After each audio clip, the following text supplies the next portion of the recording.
रख हौसला वो मंज़र भी आएगा, प्यासे के पास चलकर समंदर भी आएगा, थक कर ना बैठे मंजिल के मुसाफिर, मंजिल भी मिलेगी और मिलने का मज़ा भी आएगा। नमस्कार साथियों, स्वागत है आप सभी साथियों का आपके अपने YouTube channel study with Ravindra academy पर। प्यारे साथियों, जैसा कि आप सभी साथियों को पता है कि इस चैनल के द्वारा अपन चतुर्थ श्रेणी की तैयारी की क्लासेस देख रहे हैं साथियों। मैं आपके लिए एनसीईआरटी आधारित जो साइंस की क्लासेस लेकर आ रहा हूँ साथियों। इसमें अपन साइंस के जो केमिस्ट्री के दो टॉपिक थे हमारे, भौतिक एवं रासायनिक परिवर्तन एवं धातु एवं अधातु के यौगिक, ये दो टॉपिक थे वो अपन ने कवर कर लिए हैं साथियों। अगर आपने वो वीडियो नहीं देखे तो आप उनको जाकर देखिए, निश्चित रूप से आपको वहाँ पर आपके दो क्वेश्चन है वो तैयार हो जाएंगे साथियों, क्योंकि उन हर एक क्लास में आपका एक क्वेश्चन जरूर तैयार हो जाएगा। तो आप सबसे पहले जाकर उनको देखिए, उसके बाद आइए आप इस चैनल पर और इस क्लास को देखिए साथियों। निश्चित रूप से आपको फायदा होगा साथियों। एनसीईआरटी की जो क्लासेज जो ये जितनी भी मैं आपके लिए क्लासेस लेकर आ रहा हूँ सारी एनसीईआरटी पर आधारित क्लासेज हैं साथियों। इस सेशन में अपन बात करेंगे साथियों कोशिका की, जिसकी चर्चा अपन कल भी थोड़ी बहुत चर्चा अपन ने की थी, उससे आगे की चर्चा अपन करेंगे साथियों। कोशिका जिसे कहते हैं साथियों सेल। साथियों वैसे तो ये डायरेक्ट ये टॉपिक आपके सिलेबस में नहीं है, चतुर्थ श्रेणी में डायरेक्ट तो नहीं है, लेकिन फिर भी आपके मानव शरीर तंत्र अंग तंत्र ये वगैरह ये सब चीजें आपके कोर्स आपके सिलेबस में दे रखा है, तो इनसे संबंधित कोशिका भी हो जाती है साथियों। तो इसके लिए अपन कोशिका से संबंधित बेसिक जानकारी पढ़ेंगे, ज्यादा गहराई से तो नहीं पढ़ेंगे, लेकिन फिर भी थोड़ा बेसिक तरीके से अपन पढ़ लेंगे साथियों। तो साथियों अपन बात कर रहे थे कल की कोशिका की खोज किसने की, है ना। तो सबसे पहले बात अपन कोशिका की खोज की बात कर रहे थे कि रॉबर्ट हुक ने 1665 में एक पेड़ की जो छाल थी उसके अंदर उस कॉर्क के अंदर साथियों मधुमक्खी के सत्य के समान कोशिकाएं देखी, उनको कोशिका नाम दिया इन्होंने। कब देखी थी इन्होंने? 1665 के अंदर। और वो कोशिकाएं साथियों मृत कोशिकाएं थी। कैसी कोशिकाएं थी? मृत कोशिकाएं। तो कुल मिलाकर बात यह है कि रॉबर्ट जो हुक थे उन्होंने 1665 में मृत कोशिकाओं की खोज की थी। मृत कोशिकाओं की खोज की इन्होंने की थी साथियों? रॉबर्ट हुक ने 1665 में मधुमक्खी के छत्ते के समान इन्होंने एक पेड़ की छाल के अंदर उसकी जो कोर्क आती है उसके अंदर मधुमक्खी के छत्ते के समान कोशिकाएं देखी, और उन कोशिकाओं को मृत कोशिकाएं थी, मृत कोशिका की खोज इन्होंने की थी साथियों। उसके बाद मैंने आपको बताया था कि 1674 ईस्वी के अंदर एक वैज्ञानिक आए थे साथियों, लुवेन हुक। इन्होंने साथियों जीवित कोशिका की खोज की थी। जीवित कोशिका की खोज किसने की थी? लुवेन हुक। कब की थी? 1674 ईस्वी के अंदर लुवेन हुक ने जीवित कोशिका की खोज की थी साथियों। ये फैक्ट के रूप में आपको ये चीजें आपको याद रखनी है साथियों। अब मैं आपको बता रहा था कि साथियों जो कोशिका है साथियों, दो प्रकार की कोशिकाएं हैं जो जंतुओं में या जीवों में दो प्रकार की कोशिका पाई जाती है साथियों। जीव होते हैं उनमें दो प्रकार की कोशिकाएं पाई जाती हैं। एक तो साथियों संख्या के आधार पर बात करते हैं। सबसे पहले संख्या के आधार पर कोशिकाएं कितने प्रकार की होती है? संख्या के आधार पर जीवों में पाई जाने वाली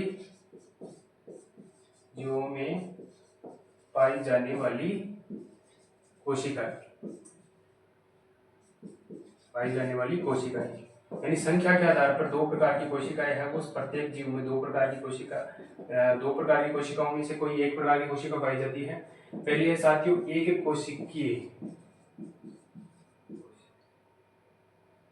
एक कोशिकीय जीव होते हैं एक तो, और दूसरे होते हैं बहुकोशिकीय जीव।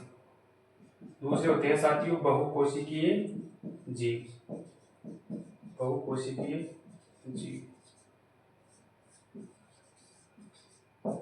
अब समझते हैं एक कोशिकीय जीवों और बहुकोशिकीय जीवों को किस प्रकार समझते हैं, थोड़ा सा समझते हैं साथियों।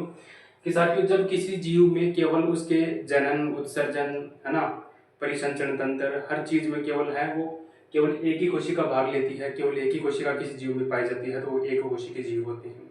और यदि किसी जीव में बहुत सारी कोशिकाएं होती है, और वो कोशिकाएं मिलकर उसके जनन उत्सर्जन, है ना, और पाचन, है ना, जनन, इन सब चीजों में अगर वो भाग लेती है बहुत सारी कोशिकाएं, तो वो बहुकोशिकीय जीव होती है साथियों। अब एक कोशिकीय जीव कौन कौन से होते हैं साथियों? जैसे कि साथियों अमीबा है, अमीबा एक कोशिकीय जीव है। इसके अलावा पैरामीशियम है, पैरामीशियम ये भी एक कोशिकीय जीव होते हैं साथियों। पैरामीशियम एक कोशिकीय जीव होते हैं साथियों। इसके अलावा बहुकोशिकीय जीव की बात करें तो अपन मनुष्य ही ले लेते हैं। अपन क्या है साथियों, बहुकोशिकीय जीव है। याद रखना साथियों, जो मनुष्य या मानव होते हैं बहुकोशिकीय जीव होते हैं। हमारे शरीर में बहुत सारी कोशिकाएं मिलकर हमारे शरीर में क्या करती है, अनेक प्रकार के जो जैविक क्रियाएं होती है, जैसे जनन है, उत्सर्जन है, रक्त परिवहन तंत्र है ना। इन सब चीजों में साथियों बहुत सारी कोशिकाएं मिलकर भाग लेती है हमारे शरीर में, मनुष्य के अंदर। और जैसे अमीबा और पैरामीशियम है, अमीबा और पैरामीशियम में एक कोशिकाएं होती है जो शरीर में सारी जो जितनी भी एक्टिविटी होती है उनमें शरीर में, उनके शरीर में एक ही कोशिका पाई जाती है और वो एक ही कोशिका सारी क्रियाएं करती है, जनन उत्सर्जन है ना, जो जितनी भी पाचन की क्रियाएं हैं, सब चीजों में एक ही कोशिका भाग लेती है साथियों। अब बात करते हैं साथियों कि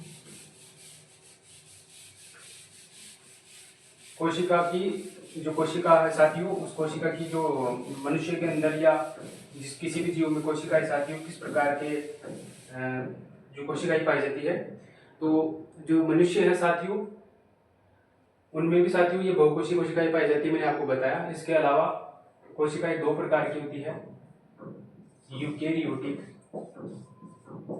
वो मैंने पहले बताया था, वो संख्या के आधार पर बताया था, और ये अब की बार बता रहा हूँ वो साथियों यूकेरियोटिक कोशिकाएं और प्रोकैरियोटिक कोशिकाएं, ये कोशिका के प्रकार है साथियों। दो प्रकार की कोशिकाएं पाई जाती है, वो तो संख्या के आधार पर बताया था मैं।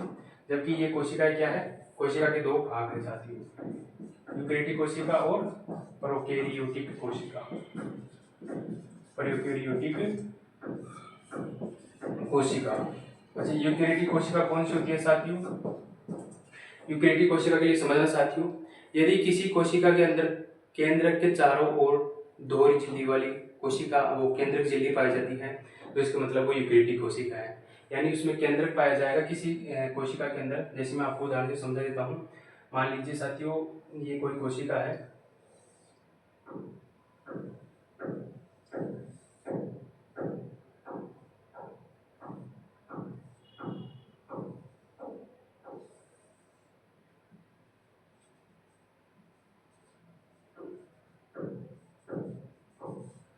ये कोई कोशिका है साथियों, ये जंतु कोशिका मान लीजिए आप। ये कोशिका, इसके अंदर क्या है, बीच में केंद्रक पाया जाता है, बीच में केंद्रक पाया जाता है, और इस केंद्रक के चारों ओर केंद्रक झिल्ली पाई जाती है, और बीच में साथियों यहाँ पे क्या पाया जाता है, ये पाया जाता है यहाँ पे कोशिका द्रव्य, ये पाया जाता है साथियों कोशिका द्रव्य। इस कोशिका द्रव्य के अंदर पाई जाती है साथियों कोशिका।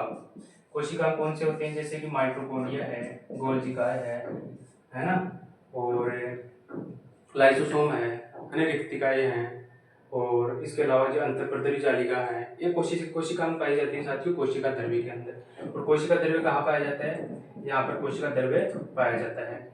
ये क्या है साथियों, ये है केंद्रक झिल्ली। एक केंद्रक पाया जाता है बीच के अंदर, बिल्कुल मिडिल पार्ट में, उस केंद्रक के चारों ओर केंद्रक झिल्ली पाई जाती है। ये मिडिल में तो हो गया केंद्रक, और इस केंद्रक के चारों ओर क्या है साथियों, इसके चारों ओर है साथियों केंद्रक झिल्ली। क्या है, केंद्रक झिल्ली। तो इस केंद्रक झिल्ली की उपस्थिति और अनुपस्थिति के आधार पर जीवों को यूकेरियोटिक और प्रोकैरियोटिक कोशिका में बांटा गया है। तो आपको ये समझना है कि यदि किसी कोशिका में सुविकसित केंद्र पाया जाता है, सुविकसित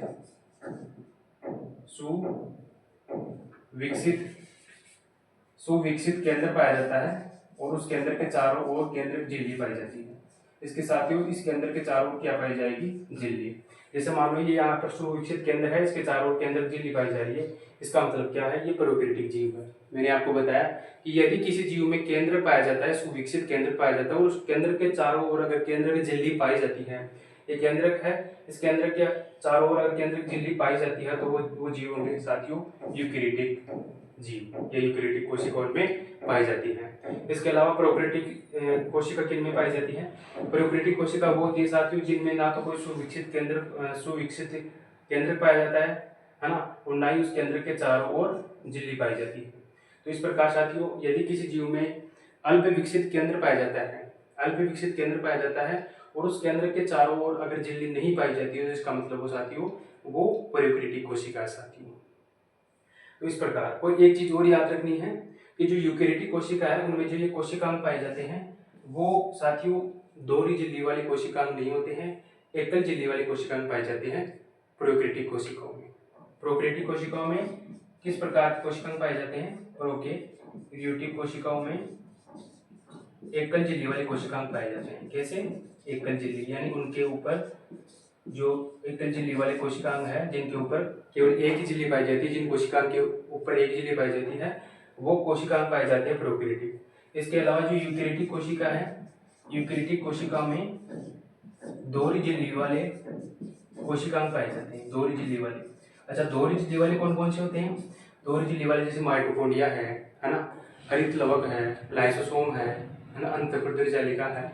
ये दोहरी झिल्ली वाले कोशिकांग है जो किसमें पाए जाते हैं साथियों? यूकैरियोटिक कोशिकांग। इसके अलावा प्रोकैरियोटिक कोशिकाओं में एकल झिल्ली वाली कोशिकांग पाए जाते हैं साथियों। तो इस प्रकार आप समझ गए होंगे प्रोकैरियोटिक और यूकैरियोटिक कोशिकाओं के बारे में साथियों। तो ये मैंने आपको थोड़ा सा समझाने की कोशिश की है साथियों कोशिका के बारे में साथियों। इसके अलावा साथियों कोशिकाएं हैं साथियों, वो हमारे शरीर में कई प्रकार की कोशिकाएं होती है साथियों। जैसे कोशिकाएं किस प्रकार की पाई जा सकती है? जैसे गोल व चपटी,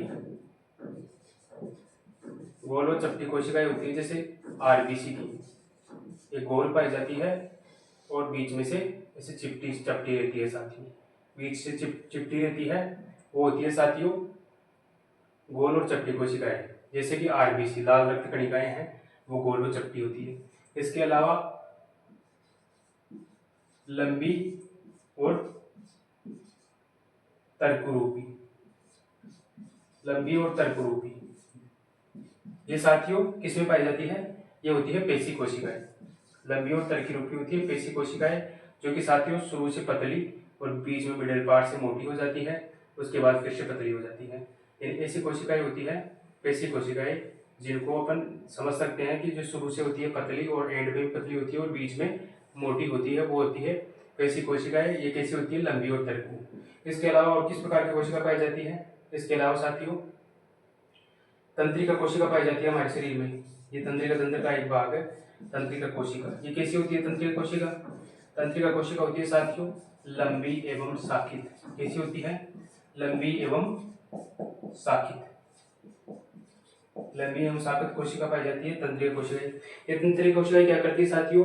हमारे शरीर में संदेशों को एक स्थान से दूसरे स्थान में पहुंचाने का कार्य करती है। कौन सी? तंत्रिका कोशिका। इनको क्या कहा जाता है? इनको न्यूरॉन भी अपन कहा जाता है।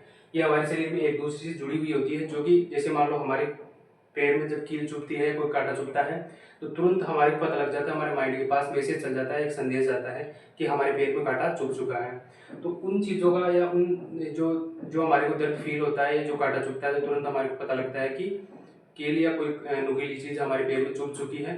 तो कैसे पता लगता है? ये जो तंत्रिका कोशिकाएं हैं, उन्हीं के कारण हमारे को पता लगता है कि हमारे पैर में कोई चीज़ चुभी है साथियों। तो ये तंत्रिका कोशिकाएं जुड़कर क्या करती है? एक दूसरे से जुड़ी हुई होती है हमारे शरीर में, और ये हमारे शरीर में संदेशों को एक स्थान से दूसरे स्थान पर पहुंचाने का कार्य करती है साथियों।